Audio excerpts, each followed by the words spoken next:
नमस्कार, मी राजेंद्र कुमार जाधव. दामाजी न्यूजमध्ये आपल्या सर्वांचे स्वागत. बातमीपत्राच्या सुरुवातीला पाहूया हेडलाईन्स.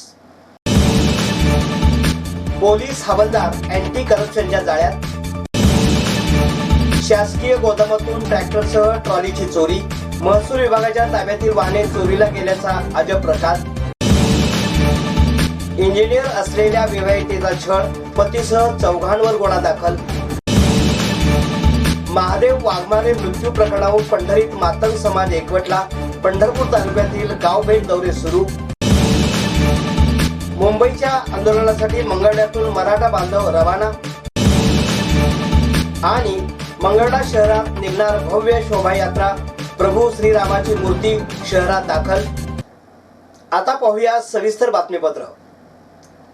दाखल गुन्ह्यात जप्त असलेले वाहन सोडण्यासाठी 1,50,000ची लाच मागून तडजोडी अंती 1,30,000 रुपये स्वीकारल्याची संमती दिल्याप्रकरणी पोलीस हवालदार रवींद्र नारायण बाबर यांच्या विरुद्ध ACB पथकाने कारवाई केली आहे. या प्रकरणी फौजदार चावडी पोलीस ठाण्यात गुन्हा दाखल करण्याची प्रक्रिया सुरू असल्याचे लाचलुचपत प्रतिबंध विभाग सोलापूर कार्यालयाचे पोलीस उपअधीक्षक गणेश कुंभार यांनी सांगितले.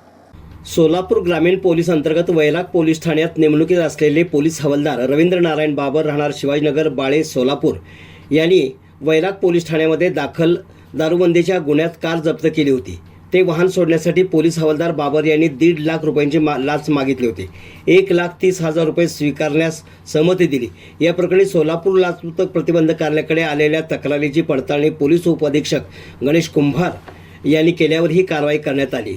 ही कारवाई लाचलुचपत प्रतिबंध विभाग पुणे पोलीस अधीक्षक अमोल तांबे, अप्पर पोलीस अधीक्षक शीतल जानवे खराडे यांच्या मार्गदर्शनाखाली तसेच पोलीस उपअधीक्षक गणेश कुंभार यांच्या पर्यवेक्षणाखाली पार पडली. पंढरपूर येथील शासकीय गोदाम येथून ट्रॅक्टर ट्रॉली चोरीला गेली असल्याने फिर्याद सचिन वामन कुंभार वय वर्ष 45, धंदा नोकरी, राहणार गणपती नगर, टाकळी रोड, पंढरपूर यांनी शासकीय धान्य गोदाम पंढरपूर येथून ट्रॅक्टर व ट्रॉली चोरीला गेल्याने अज्ञात चोरट्याच्या विरोधात शहर पोलीस ठाण्यात गुन्हा दाखल करण्यात आला आहे. सचिन कुंभार हे गेले 2 वर्षापासून शासकीय धान्य गोदाम पंढरपूर येथे गोडाऊन व्यवस्थापक म्हणून कार्यरत आहेत. महसूल विभाग पंढरपूर यांनी अनधिकृत वाळू उत्खनन वाहतूक करणारे ट्रॅक्टर व ट्रेलर तसेच वाहने जप्त करून हे शासकीय गोदामाच्या आवारात लावलेले आहेत.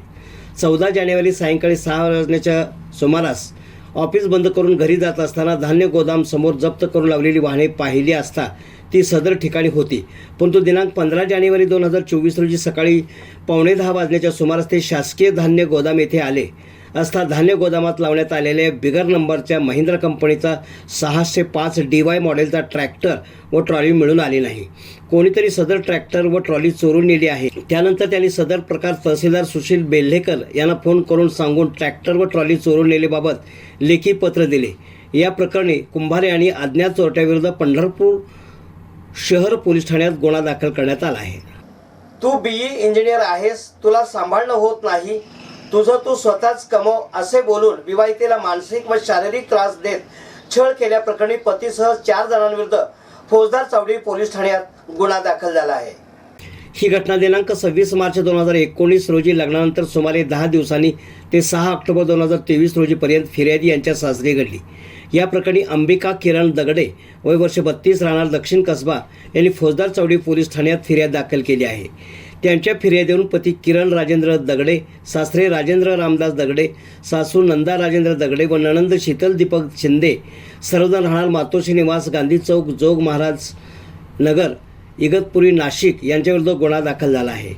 याबाबत अधिक माहिती अशी की फिर्यादी यांच्या लग्नानंतर 10 दिवसांनी फिर्यादी अंबिका दगडे यांना तू इंजिनियर आहेस, नोकरी करून पैसे कमवशील या उद्देशाने तुला लग्न करून आणले आहे. तुझे तू नोकरी कर आणि पैसा कमव, आम्ही तुझा खर्च करणार नाही, जावई यांचा मानापमान केला नाही असे सासरकडच्या मंडळी फिर्यादीत यांना टोचून बोलून छळ केला. त्यानंतर तुझ्या पोटातील मूल खाली कर नाहीतर सोडून दे, मुलं झाल्यानंतर सोडणे कठीण होईल असे बोलत जाचहाट केले. तसंच फिर्यादी यांचे पती किरण दगडे यांचा विवाह बाह्य संबंध असलेल्या संशय आल्याने फिर्यादी यांनी विचारणा केली असता वरील संशयित आरोपी यांनी फिर्यादी यांना मारहाण करून शारीरिक व मानसिक त्रास देत छळ केल्याचे फिर्यादीत म्हटले आहे. या घटनेचा पुढील तपास पोलीस हेड कॉन्स्टेबल मुजावर हे करीत आहेत. पंढरपूर तालुक्यातील कासेगाव येथील महादेव वाघमारे या युवकाचा न्यायालयीन कोठडीत असताना संशयास्पद मृत्यू झाला। या प्रकरणामुळे मातंग समाज आक्रमक बनला। मातंग समाजाचे नेते अशोक पाटोळे आणि तानाजी रणदिवे यांनी पंढरपूर तहसील कार्यालयासमोर आंदोलन छेडले।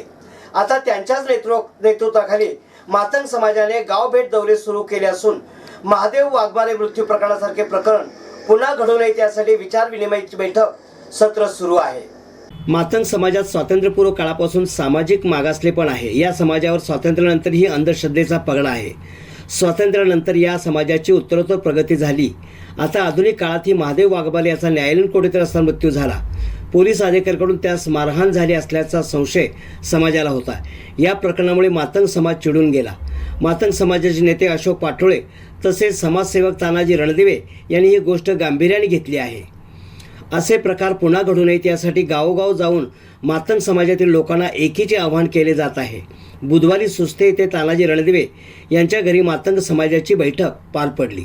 मनोज जरांगे पाटील यांच्या नेतृत्वाखाली मुंबईत होणाऱ्या आंदोलनासाठी मंगळवेढा तालुका व शहरातून हजारो बांधव मुंबईकडे रवाना झाले आहेत। मंगळवेढ्यातील शिवप्रेमी चौकातील शिवालयातून प्रस्थान झाले। प्रारंभी शिवमूर्तीचे पूजन करून पंढरपूर टेंभुर्णी मार्गे मराठा समाज मुंबईकडे कूच करणार आहे। सहभागी होणाऱ्या बांधवांनी येताना आपल्या गाडीला भगवा ध्वज लावला होता। एकच मिशन मराठा आरक्षण अशा घोषणा देत मुंबईकडे रवाना झाले। आपल्या लेकराबाळांच्या उज्ज्वल भविष्यासाठी बहुसंख्येने मराठा बांधव उपस्थित होते। आंदोलन भरपूर दिवस चालण्याची शक्यता असल्यामुळे जास्तीत जास्त मराठा बांधवांनी यामध्ये सहभाग नोंदवावा असे आवाहन सकल मराठा समाज मंगळवेढा शहर व तालुक्याच्या वतीने करण्यात आले आहे। अयोध्या येथे होणाऱ्या प्रभू श्रीराम मंदिराच्या प्राणप्रतिष्ठा सोहळ्यानिमित्त मंगळवेढा शहरात दिनांक 22 जानेवारी रोजी भव्य शोभायात्रा निघणार आहे। या शोभायात्रेचे प्रमुख आकर्षण प्रभू श्रीरामाची दिव्य अशी 7 फुटाची मूर्ती असणार आहे। ही मूर्ती सकाळी मंगळवेढा शहरात दाखल झाली असून सर्व राम भक्तांच्या हस्ते मूर्तीची पूजा करण्यात आली। सुमारे 500 वर्षानंतर अयोध्या येथे प्रभू श्रीरामाचे भव्य दिव्य मंदिर तयार झाले असून या मंदिरात प्रभू श्रीरामांच्या बाल रूपामधील म्हणजेच रामलल्ला रूपामध्ये मूर्तीची प्राणप्रतिष्ठा केली जाणार आहे। संबंध देशभरामध्ये एक उत्साहाचे व एक भक्तिमय वातावरण पाहायला मिळत आहे। कित्येक पिढ्यांचा संघर्ष आणि त्यानंतर मिळालेले यश हे या राम मंदिराच्या माध्यमातून दिसत आहे। मोठमोठ्या शहरापासून ते लहान खेड्यापर्यंत प्रत्येक मंदिरामध्ये स्वच्छता केली जात असून 22 जानेवारी रोजी या देशातला प्रत्येक नागरिक भक्तिभावाने प्रभू श्री रामचंद्राचा या सोहळ्याचा साक्षीदार बनणार आहे। याच पार्श्वभूमीवरती मंगळवेढा शहरामध्ये देखील 22 जानेवारी रोजी भव्य मिरवणूक भव्य शोभायात्रा काढली जाणार आहे। प्रभू श्री रामचंद्राची 7 फुटाची दिव्य रूपातील मूर्ती तयार केली असून या मूर्तीची शोभायात्रा निघणार आहे।